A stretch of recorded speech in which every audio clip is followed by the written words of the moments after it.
The foundations of our relationship were built not on solid ground, but on the shifting sands of teenage insecurity. We were just kids in high school, playing at being adults, and I was the worst kind of player. The jealous, possessive kind.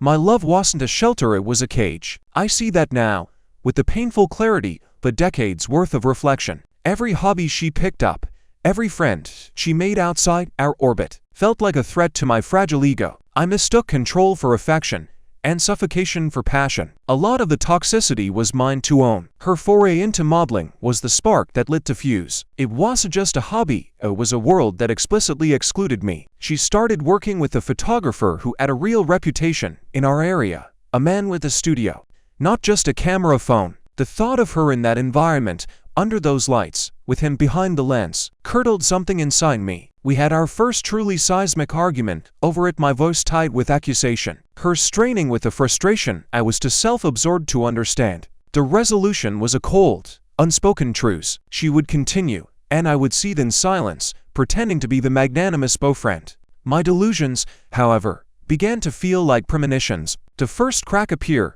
when I succumbed to my worst impulse and scrolled through her phone. There they were, messages between her and the photographer. The casual, chilling use of daddy and baby leaped off the screen, burning themselves into my brain. When I confronted her, face pale and hands trembling, she painted it as a harmless, platonic joke. A silly dynamic they had. "You're reading too much into it," she said, her eyes wide with a convincing blend of annoyance and innocence. And my foolish, hopeful heart wanted to believe her, so I did. Months of corrosive doubt followed. The second time I invaded her privacy, I found not just flirtation, but a sprawling, emotional landscape. Long, winding conversations filled with inside jokes, shared frustrations, and a relentless cascade of villies peppered throughout. It was the emotional intimacy that felt like the deeper betrayal. Yet, even then, the inertia of our relationship and my own work devotion kept me locked in. I rationalized, I made excuses, I clung to the crumbling edges of what we had. The final act played out during what was supposed to be a reconciliation date. Over coffee, she suddenly, with a flicker of nervous energy, asked to go through my phone. A classic tactic of the guilty projection. I agreed, on the condition of reciprocity of fair trade. I thought. Her face fell, a mask of casual curiosity slipping into panic. Never mind, she backtracked, but the damage was done. My curiosity was now a raging, unstoppable force. I insisted. She went through my messages with a desperate scrutiny, finding only the mundane chatter of a loyal, if flawed, boyfriend. Then, it was my turn. This time, the betrayal wasn't hidden in her direct messages with him, but in a conversation with his girlfriend. The messages were a torrent of fury and hurt from the other woman, accusing my girlfriend of being in his house, alone, late at night. The vernacular was brutal, a cascade of derogatory names that painted a picture there was no longer any way to ignore. The truth wasn't just in her words, but in her silence. She hadn't denied the other woman's core accusation. The air left my lungs. Right there, in the dim glow of a cough, I ended it. The closure I didn't get from her, I received weeks later when they made their relationship Instagram official, a digital confirmation of my humiliation. Years passed, a blur of growth and painful self-examination. I worked to untangle my own toxic threads, learned to sit with my insecurities instead of weaponizing them, and began to build a life where my happiness wasn't someone else's responsibility. Then, the message from a mutual friend. She and the photographer had crashed and burned. Would I consider meeting her? Maybe help mend her broken heart? A part of me, the part that still carried the ghost of that teenage love and a mountain of unresolved guilt over my own behavior, was intrigued. Perhaps we could both finally lay our ghosts to rest. We met at a quiet bar, the air thick with a decade of unsaid words.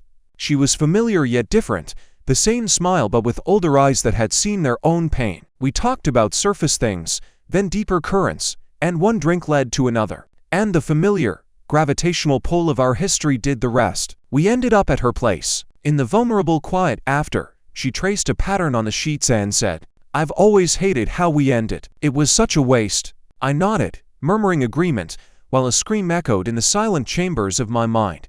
"It ended because you chose him.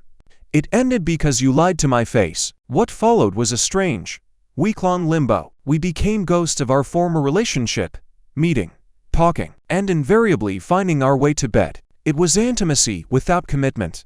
A physical echo of a connection whose emotional core had long since rotted away. Then came the question, soft but loaded. Do you think we could make this official again? Panic, cold and immediate, flooded my system. The truth was vast and complicated. I was happy. Finally.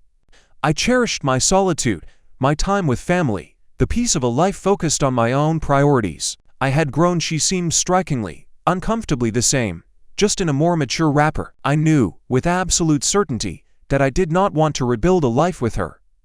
But instead of that mature honesty, I reached for a coward's shield. I just got out of something serious myself, I lie. I'm not ready to jump into anything new. Her face fell, but only for a moment. Okay, she said. When do you think you might be ready? And so began the torture. Every meeting, every text, every post-coital moment was punctuated by that same, persistent refrain. Are you ready yet?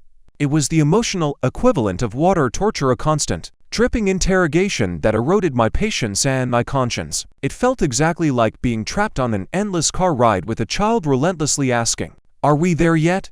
until you want to swerve off the road just to make it stop. I couldn't take it. I didn't have the courage to offer the gentle, difficult truth, so I reached for a weapon instead. One evening, as she asked the question for what felt like the 1000th time, something in me snapped. You really don't get it, do you? I said, my voice chillingly calm. This was never about us getting back together. This was the plan. An elaborate, long-con revenge scheme. Her eyes went wide with confusion, then dawning horror. I waited, I continued, each word crafted to wound. I waited for you to be alone and vulnerable, just like you left me. I wanted you to feel a fraction of the insignificance I felt. Did you honestly think, for 1 second, that I could ever want you after what you did? That I could ever see you as anything other than the lying cheat you are? You were a target, not a second chance. And now it's done. The silence that followed was absolute, then shattered by her gut-wrenching sobs. The cruelty of my words hung in the air, a poison I had chosen to release. I drove her, stone-faced, to our mutual friend's house, deposited her on the doorstep with a terse, "She needs you," and vanished from her life. The digital severance was instant and total, blocks across all platforms, a final, fitting end. Years have passed again. The sharp satisfaction of that cruel exit has long since faded, leaving only a dull, persistent stain of guilt. I see now that I met her vulnerability not with the maturity I thought I'd earned, but with a different kind of toxicity, one that was calculated and cold, rather than hot and jealous. I had the opportunity to be the bigger person, to offer a clean, honest end, and I chose instead to be an executioner.